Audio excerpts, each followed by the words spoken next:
Rentrer ou rester, c'est l'éternel dilemme de la diaspora. Oui, mais il y a peut-être d'autres solutions. Hein. Une troisième solution. On en parle avec nos invités ? Je pense que c'est bien. Allez. Allez, à tout de suite.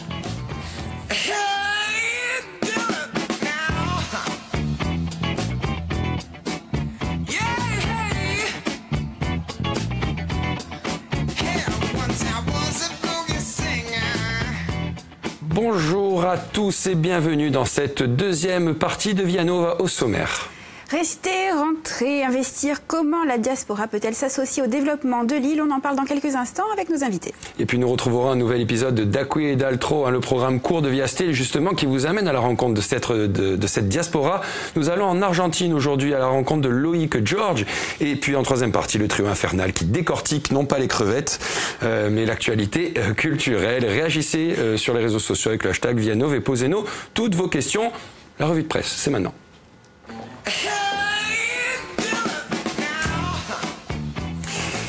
Alors, ma chère Cléopâtre Marie-Jo, qu'avez-vous choisi aujourd'hui dans l'actualité ? Regardez la première partie, ça restera un mystère. Oui, c'est vrai. Vous n'aviez qu'à Mais vous êtes très bien en Cléopâtre. J'ai bien en Cléopâtre, ça me paraît assez évident.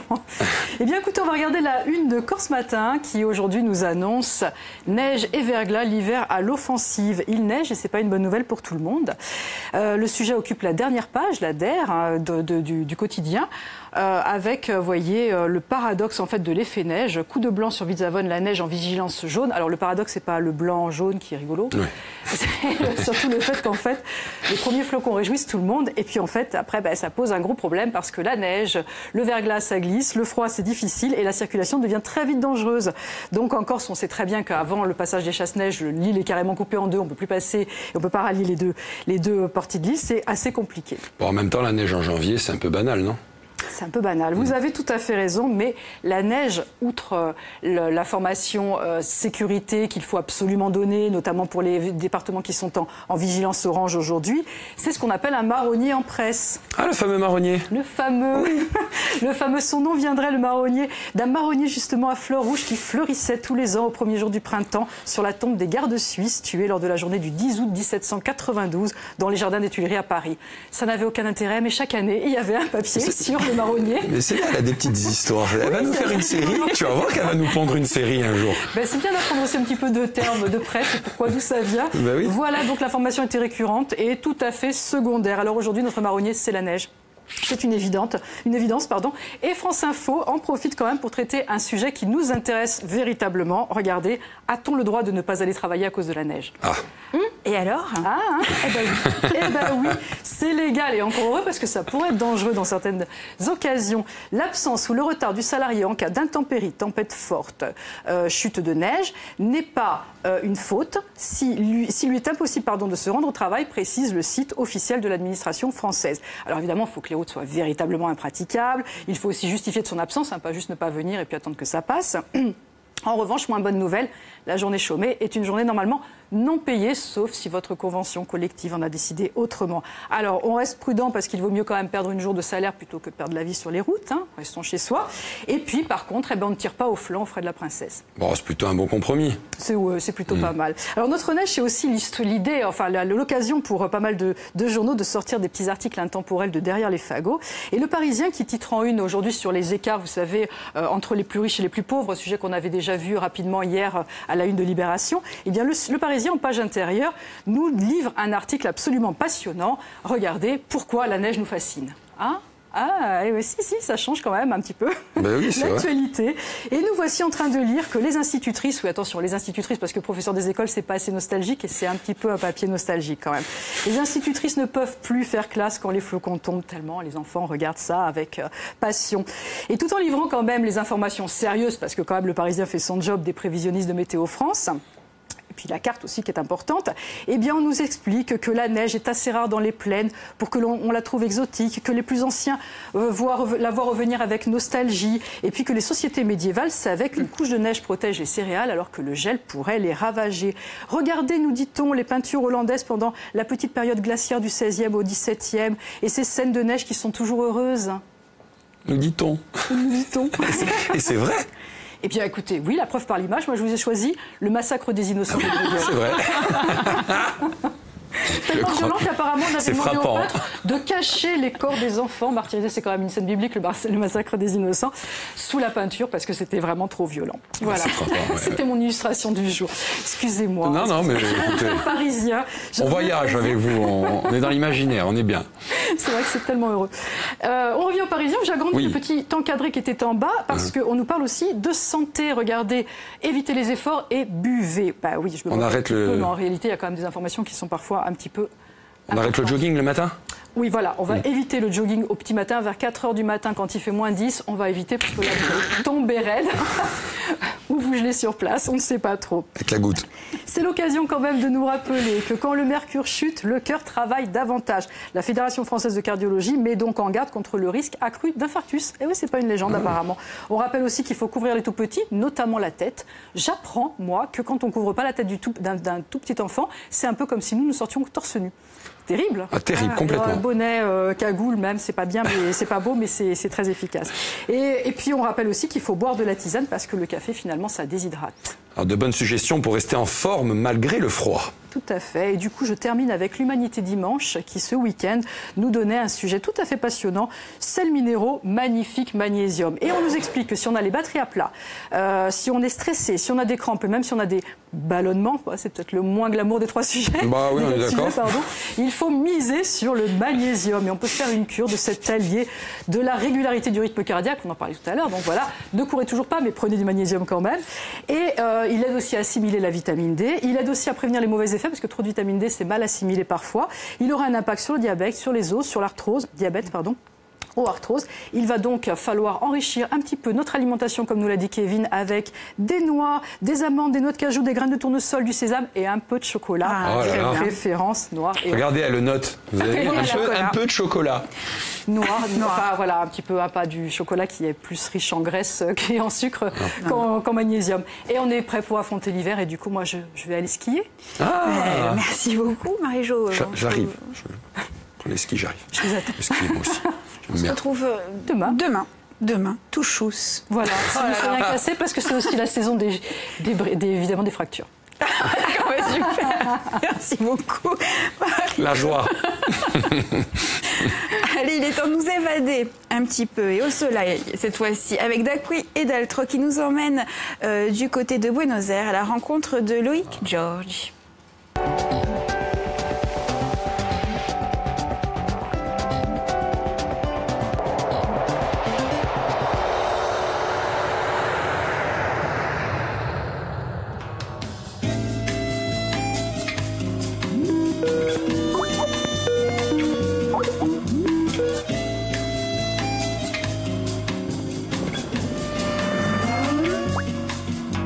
J'ai eu la chance de faire le STAPS à l'Université de Corse à Corté et donc de fil en aiguille, en parallèle à ça, j'ai pu goûter à l'univers de la danse, des acrobaties, du breakdance et ça m'a conduit à devenir artiste professionnel, d'abord au niveau national et puis ensuite au niveau international et c'est ça qui m'a permis d'être recruté par le Cirque du Soleil et donc faire partie d'un show en création à Buenos Aires en Argentine directement là sur place.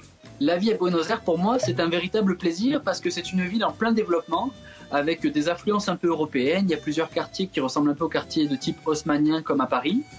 Et une culture forte aussi. On appelle, pour l'anecdote, la ville de Buenos Aires la Ciudad de la Furia, ce qui veut dire la ville de la furie, parce que là-bas, le public est hyper chaud, hyper chaleureux, très réactif.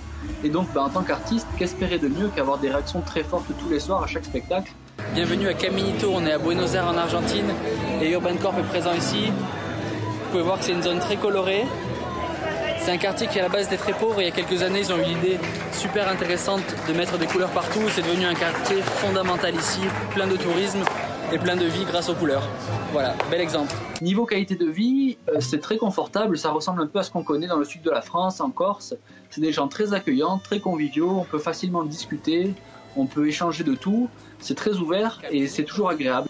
Je pense que si un jeune Corse venait à vivre à Buenos Aires, c'est un accès plutôt facile parce que la population est très accueillante, que la diaspora est là pour aider.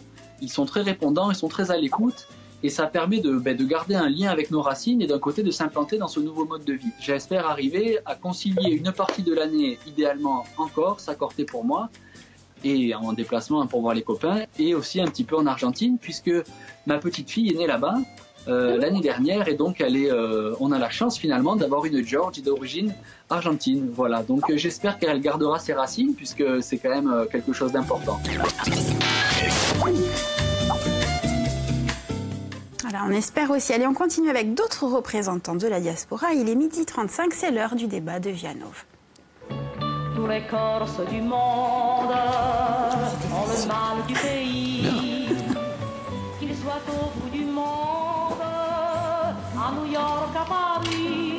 Allez, extrait de tous les Corses du monde par Regina et Bruno, bien sûr. Alors, la fameuse diaspora, nous avons longtemps projeté nos ambitions sur ceux qui sont partis par envie ou par nécessité selon les époques, autant qu'ils ont fantasmé leur retour sur cette terre promise, romantique et souvent méconnue. À l'heure du numérique, des startups et des réseaux sociaux, la diaspora n'a pourtant jamais été aussi proche. Alors, comment doit-elle s'investir aujourd'hui? Est-ce qu'il est vraiment question de retour? L'engagement, l'investissement, je l'ai dit, personnel, économique, peut être traité de manière tout à fait différente. On en parle d'ailleurs aujourd'hui avec nos invités. Jacques Mattei, coordonnateur de l'association Corsica Diaspora, bonjour. Bonjour. À vos côtés, le chef d'entreprise Didier Piera Agostini, bonjour. Et Martin Duval, également chef d'entreprise, bonjour. Et bienvenue, messieurs. Merci d'avoir accepté notre invitation. Alors, Jacques Mattei, peut-on définir la diaspora, ou est-elle par nature tellement hétéroclite qu'au final c'est une accumulation d'individus sans être vraiment une communauté? C'est une question qui revient assez souvent ces derniers temps. Moi, je ne pense pas qu'elle ait lieu d'être. Quand on a créé l'association Corsica Diaspora, ça date d'un vieux projet du docteur Edmond Siméon. Il l'a fondé en 2004 et il a immédiatement appelé Corsica Diaspora et Amis de la Corse. Ça, c'est le premier point. Donc, il voulait une démarche qui soit ouverte. Ensuite, effectivement, les gens qui peuvent se compter dans la diaspora, premièrement, ils le savent par eux-mêmes.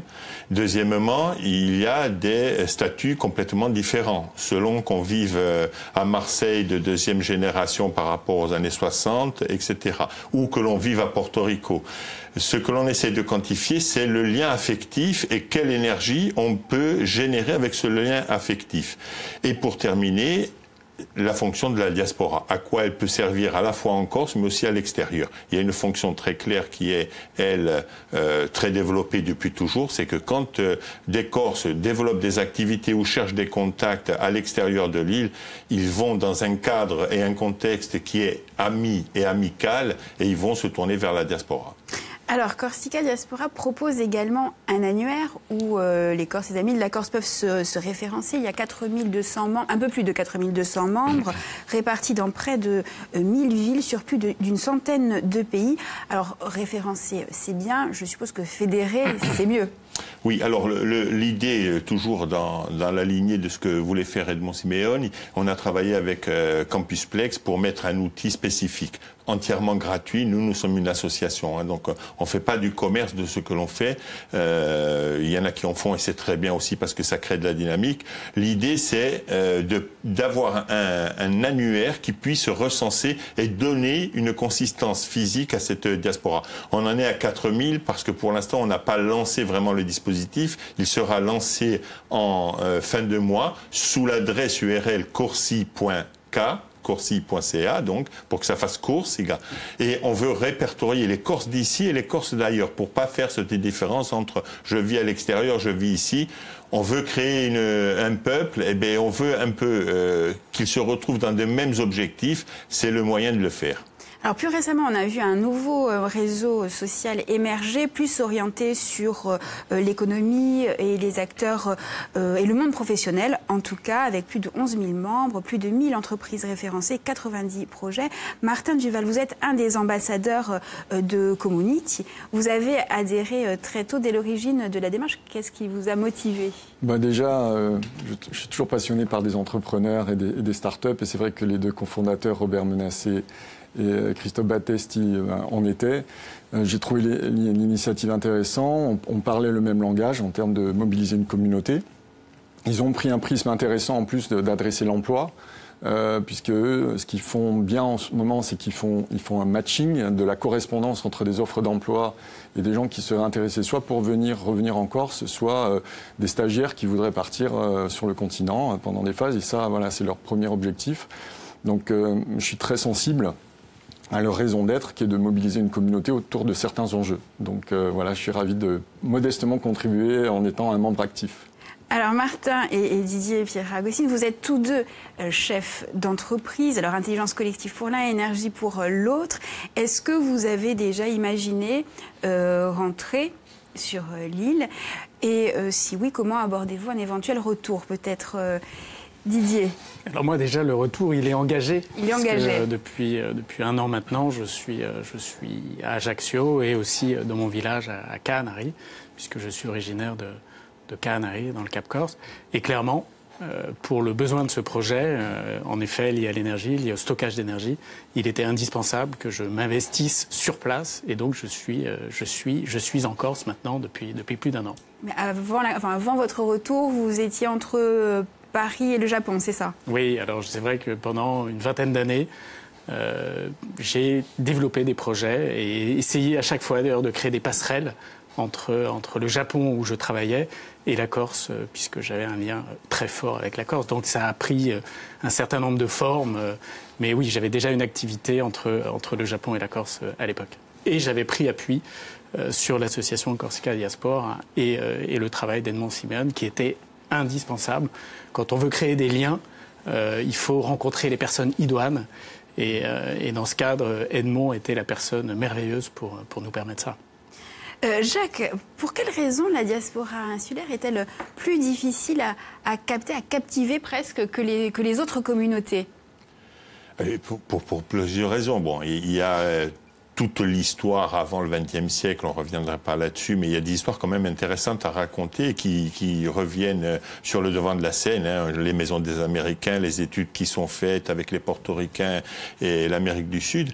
Mais à mon avis, il y a aussi ce lien s'est distendu parce qu'à un moment donné, on comptait aussi la diaspora, notamment celle qui vivait sur le continent français, on les comptait à travers les listes électorales. Et donc ça a quand même généré quelques soucis, disons, de relationnel. Et ça a changé depuis ? Oui, maintenant ça a changé, tout ça s'est dépassé et maintenant justement il faut passer à autre chose et essayer justement de générer des flux et des échanges, au moins culturels dans un premier temps, mais aussi économiques. Corsica Diaspora travaille aussi sur les aspects économiques et il est important aussi de créer de la plus-value pour la Corse, dans le sens où l'idée, y compris quand dans les années 70, il y avait l'idée de l'agence du retour, il faut organiser aussi le retour parce qu'on a besoin de plus de monde en Corse, mais il ne faut pas que ça soit fait au détriment de gens qui sont déjà dans des difficultés. Donc évidemment, des gens comme Didier Pierrat, qui est d'ailleurs à notre conseil d'administration, ou ces initiatives, ou même celles de Community, je crois qu'elles sont là aussi pour générer des opportunités et des créations d'emplois. Donc moi je crois beaucoup à l'initiative privée qui va générer des choses et on a beaucoup de compétences. On en a dans le conseil d'administration, on a des gens comme Pierre-Noël Luigi, on a un conseil d'administration où il y a 60 personnes. Certains disent que c'est beaucoup, ce sont tous en quelque sorte des ambassadeurs de ce que faisait, de l'idée que portait le docteur Simeone. Martin, sur les opportunités qui s'ouvrent grâce à la diaspora et, à contrario, sur les freins qu'il faut peut-être lever pour investir et s'engager en Corse. Alors moi, vous savez, mon champ, c'est l'innovation. Donc oui. Je fais ça depuis 10 ans et ce qui m'excite, c'est le challenge d'imaginer que quand on prend un peu la dimension massive des grands nombres, puisqu'on est plus de 300 000 résidents et on parle de 1 million, 2 millions, et moi, méthodologiquement et technologiquement, c'est comment on prendrait un sujet et on le porterait auprès de ces centaines de milliers de contributeurs passionnés potentiels pour en trouver ensemble une solution. Donc moi, c'est ce domaine-là qui m'intéresse beaucoup. Mais il se trouve, je fais un peu de pub pour ma société, que nous, on a un outil qui s'appelle Assemble et qui, imaginons par exemple un sujet de comment développer l'image de la Corse à l'international. On imagine très bien que toute cette diaspora qui est présente partout, elle est à la fois plein de bonnes idées, de veille, et ramener leur expérience. Exactement. Et nous, on est une machine à créer des conversations entre ces centaines de milliers de participants et en 6 à 8 semaines, de pouvoir sortir un plan d'action, 15 projets, qui répondent à cet enjeu. Et mon rêve, moi, c'est presque de parler de d'îles intelligentes. On parle souvent de ville intelligente, de smart city. Moi, c'est la Smart Island qui m'intéresse. Ben voilà, ce genre de sujet, de dire qu'on puisse mobiliser sur des périodes très éphémères de quelques semaines ces centaines de milliers de cerveaux, puisque le parti pris, c'est de croire qu'on est bien plus intelligent à très grand nombre. Voilà la manière de s'investir, pour moi, qui m'impressionne pour la diaspora. Didier, vous participeriez à ce type d'expérience, en tout cas d'initiative ? Bien évidemment, je ne peux que féliciter ce type de démarche. Et nous, on peut aussi réfléchir au terme, dans le cadre de l'énergie, qui est un sujet quand même très important. La PPE, on est en pleine rédaction de cette...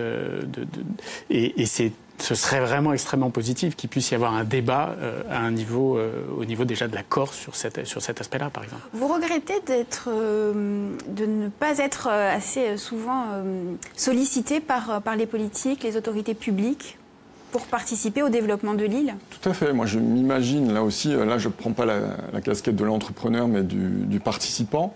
Il est vrai qu'on peut penser que différentes choses peuvent motiver un participant. C'est la thématique déjà. Est-ce que c'est l'énergie, l'amour de son île ? On peut avoir le parti pris de penser que la diaspora elle est hors norme en termes de désir de participer.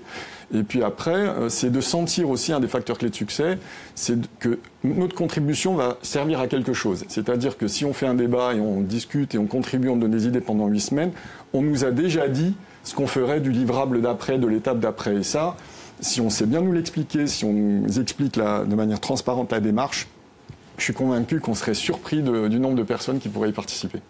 Jacques, récemment, il y a le Conseil économique et social qui a fait sa rentrée sur la diaspora avec un séminaire sur la diaspora pour justement intégrer ce paramètre-là d'apport intelligent, je dirais. Alors oui, tout à fait. Nous avons donc participé complètement à cette journée et puis nous travaillerons avec le Conseil économique et social. Il faut savoir justement que les institutions l'ont pris en compte et c'était aussi la volonté à la fois du docteur Simeone mais aussi du président de l'exécutif de la Corse, Gilles Simeone, qui a quand même insisté pour qu'un représentant de la diaspora soit élu au sein du Conseil économique et social. Ça a été pour la première fois, ça a été fait et c'est important, c'est un lien important, c'est symbolique. Maintenant, avec Corsica Diaspora, on travaille depuis déjà quelques années sur la question de quelle représentativité on peut donner à cette diaspora auprès des institutions. Donc les institutions ont apporté ce débat-là. Clairement, elles l'ont pris en considération plus qu'avant. Maintenant, nous, on est aussi là pour aiguillonner un peu et pour que ça se fasse un peu plus vite et de manière un peu plus structurée. Didier, vous avez fait donc la démarche de revenir physiquement. Est-ce que vous avez dû lever des freins logistiques, psychologiques, économiques pour votre retour ? Alors, comment exprimer ça ?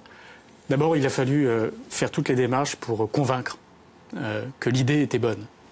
Et ça, on a réussi en partie. On est entré dans l'incubateur Corse, Initia. On a réussi aussi à convaincre l'ADEC, l'Agence pour le développement économique de la Corse, de nous suivre et de nous soutenir financièrement sur un programme de recherche et développement important. Ceci dit, j'ai le sentiment quand même parfois qu'il faut aller rechercher à l'extérieur de la Corse une sorte de légitimité. Parce que parfois, j'ai le sentiment qu'il y a une espèce de distance, parfois d'inertie en Corse. Et quand ça coince, je prends le parti d'aller chercher en dehors de la Corse cette légitimité qui fait que je peux revenir en disant, vous voyez, ça fonctionne. Ça fonctionne et ça va fonctionner, donc il faut nous faire confiance et ça nous permet d'avancer quand parfois ça se complique ici. Mais globalement, les choses ont avancé positivement et on est très content. On travaille avec l'Université de Corse. Enfin, tout va bien.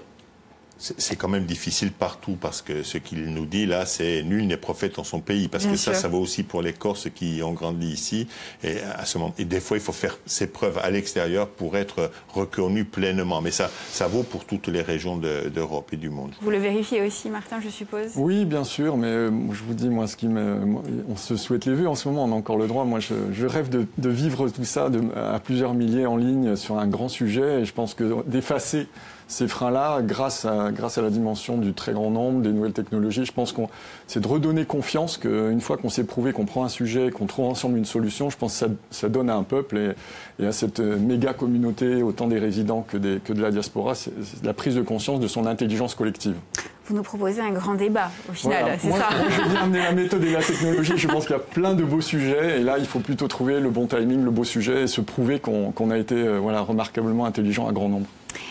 Est-ce que, à contrario, parce que là on a parlé beaucoup des représentants de la diaspora qui seraient susceptibles de s'investir et d'investir sur l'île, est-ce que c'est aussi une source d'entraide pour les jeunes qui voudraient partir, qui chercheraient des emplois, des stages, des logements, enfin voilà, qui se retrouvent un peu tout seul, il faut le dire. Bien sûr. Alors Community, j'en ai parlé tout à l'heure, c'est leur première phase. Ils veulent se dédier à cet enjeu-là de faire correspondre les opportunités d'emploi. Et juste pour pas trop occuper le débat, c'est vrai qu'on a d'expérience quand on mène ces grandes concertations collectives que ça révèle des talents. Quand on fait un grand sujet et qu'on est plusieurs milliers, bien sûr il y a des organisations en place, bien sûr il y a des gens connus. Ce qui se passe, qui est remarquable, c'est que se révèlent dans les discussions et dans les conversations et les contributions des gens qu'on ne connaissait pas. Et là, du coup, ça peut aussi dire mais tu es qui toi, d'où tu sors pour avoir un avis si remarquable, une idée tellement géniale. Je t'ai repéré dans le temps de ce grand débat. Et moi, je crois beaucoup au fait de ces connexions improbables. On parle de sérendipité proposées par ce genre de démarche. Alors, on conclut ? Oui, alors, oui. Bah, écoutez, comment faire mieux, comment faire plus, comment faire mieux pour la Corse ? Ça sera le mot de la fin. Mais déjà, il faut créer du réseau. Les nouvelles technologies le permettent. Et je crois en effet qu'il y a beaucoup de solidarité qui s'organise, y compris dans l'activité pour les Corses d'ici à l'extérieur. Et puis bon, c'est tout à construire encore. Mais vous voyez, rien qu'autour de la table, on a déjà des acteurs très riches et il y en a des centaines. Pierre ? Didier, pardon, excusez-moi. Ça m'arrive tous les jours, je suis désolé. Nous, on s'est occupé d'un jeune en alternance l'année dernière. On l'a largement conseillé de partir se former dans une école à l'extérieur de la Corse. Il va revenir. Pour mieux revenir. Pour mieux revenir, ce sera le mot de la fin. Merci beaucoup, messieurs. On se retrouve dans un instant sur Via Stella, tout de suite.